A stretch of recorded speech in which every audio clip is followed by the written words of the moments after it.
So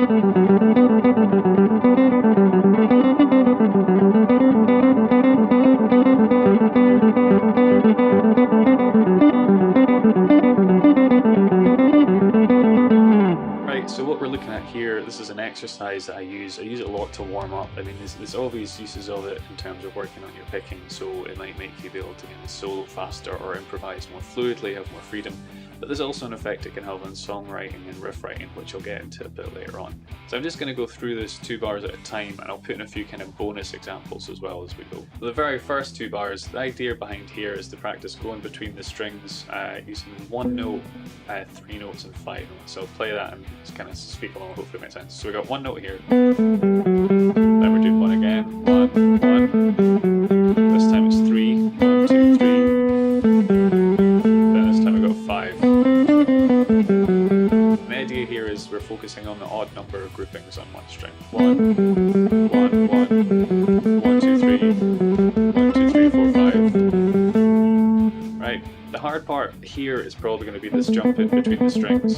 So what I've done is I've created an exercise within an exercise, because that's how meta this lesson's going to get, right? And that's all it is going between these 2 notes here. So that's the sort of thing you want to kind of have automatic and get that kind of quick and smooth. You can practice it with, you know, harsh dynamics and palm muting and stuff and all that sort of thing. It's quite good to be able to add a bit of movement once you got that down, or you get bored with it. So you could do something like the next bar I've got here. What is it?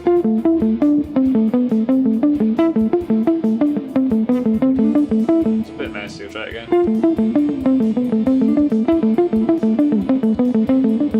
Okay. And also, I mean, you can change it so the movement doesn't have to be on the top string, it could be on the bottom. This one's quite tricky. It's got a kind of like a pedal point vibe to it, bit of a kind of Malmsteen thing going on. It feels like it's on the offbeat, so it's a bit weird. You might have to bear with me on this one.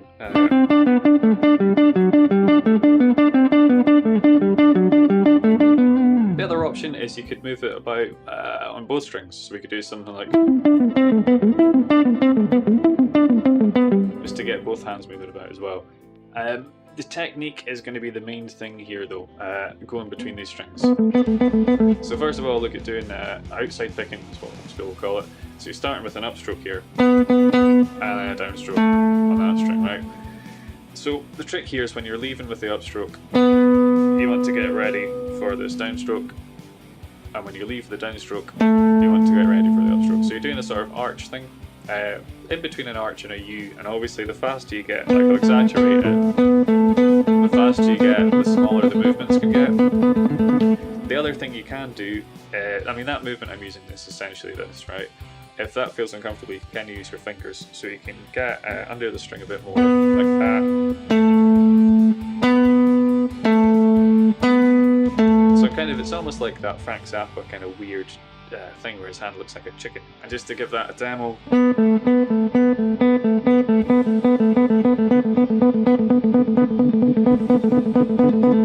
of course that's if you're starting on an upstroke. If you're starting a down, it's actually the same principle but a little bit, you know, a little bit different. So we're still doing this arch thing. So when you're starting on the downstroke, you want to tilt, get ready for the upstroke. Same idea, when you come out the up, you want to get ready for the down. And again, it's the same motion, this kind of motion here. And you can use your fingers for this inside thing, but I find that quite tricky. In general, I find this movement, starting on a down, more difficult than the up. Probably just a force of habit. I'm used to picking like that rather than like that. It reminds me an awful lot of, you know, in Sonic 2, when it's the casino level and you get stuck in between 2 of those kind of the bonus kind of bumpers, and you just keep bouncing off them. That's what it feels like to me when I'm kind of stuck in between the strings. The next part here is really quite tricky, but this is the most beneficial part of this warm-up, this exercise. What you're doing is cycling between 2 notes on one string and then 1 note on the other. So this means you really need to be able to play this kind of thing, starting on an up and a down, to be able to move on to this bit successfully. So we're going, it's that basic pattern, right? Because that's going down, up, down, then it's going up, down, up. That's really quite tricky to kind of get the angles going, you know, the kind of down, up, and then I'm kind of changing position for the down, changing position for the up, down, changing position for the up. Just the same principle as this, with the kind of the this movement going on, but obviously a lot faster and a bit trickier going between them. Second bar I've got going just to practice doing 2 notes on here to 1 note on here. Obviously you could do variations on this, so you could, what would it be? You know, going down, and you could go down here as well. I've opted to go this way just because it falls under my fingers a bit more easily than the other way. The next one here is probably going to be the easiest example. We've got 2 notes on each string, and you could do 4 notes or 8 notes, and this will be exactly the same principle. In fact, I think it might even work with 6 as well. Yeah, it'll work with 6 as well. So if you can get it with 2, that's the smallest number this will work with. You just, you know, you can just use the same technique on bigger groupings. So we're just going.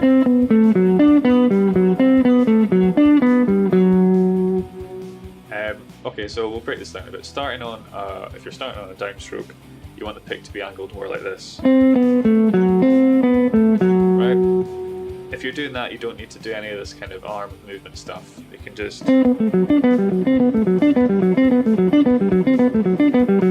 It will fall into it quite naturally. If you're starting on an up, you want it to be tilted a bit more this way. It doesn't have to be exaggerated as that, it could just be fairly straight. You know, that's not really too tilted at all, or kind of like flat with the strings, that'll help. Next bar, a bit of a tricky one, we've got 3 note groupings. So you could play this as triplets and do it twice, but to keep it a little bit easier, I just opted for 16th notes and then a little fill in at the end, so we'll go through that. So I'm just going down, and then up. And this is the exact same principle crossing the strings as we had here, depending on what note, what type of strum you're leaving on. So say I start on up, I go up, down, up. Sorry, it would be this way. So say I start on, yeah, and up. So up, down, up, and then I'm getting my pick ready for this down, down, up, down. And then you can see again, I'm tilted, getting ready for this, and we go up, down, up, getting ready for the next one, down, up, down. And it's exactly the same principle if you started on the down.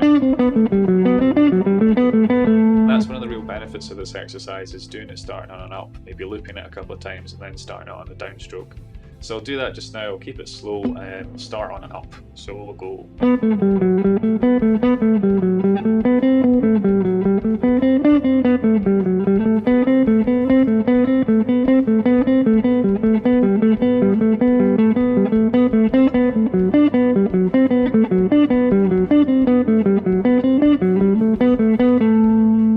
And now starting it on a down, so we'd go.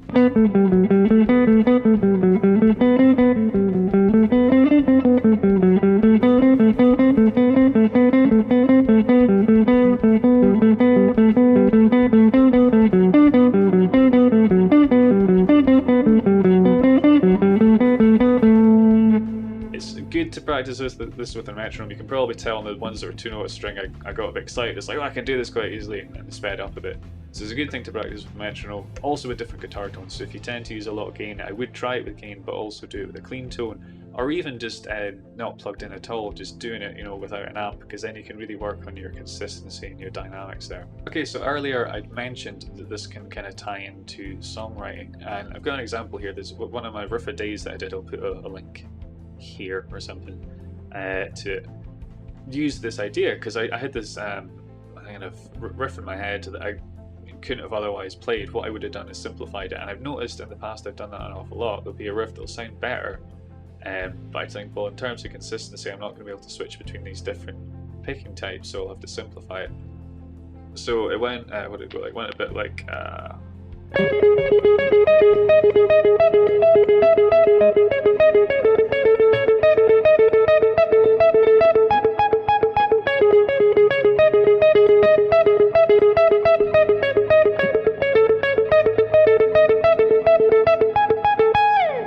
Find all these tabs in my Instagram account. I'll leave a link to that in the description below, or if YouTube will let me, I'll put a little link floating up around here or something. Cool, as always, hopefully this has been of some use to you guys, not been too complicated. I've explained the kind of concepts behind the picking relatively well.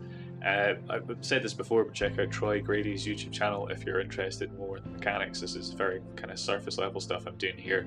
But this exercise does work to get your coordination up. And of course, if you did enjoy the content, please consider to like, share, comment and subscribe if you feel so inclined. Cheers.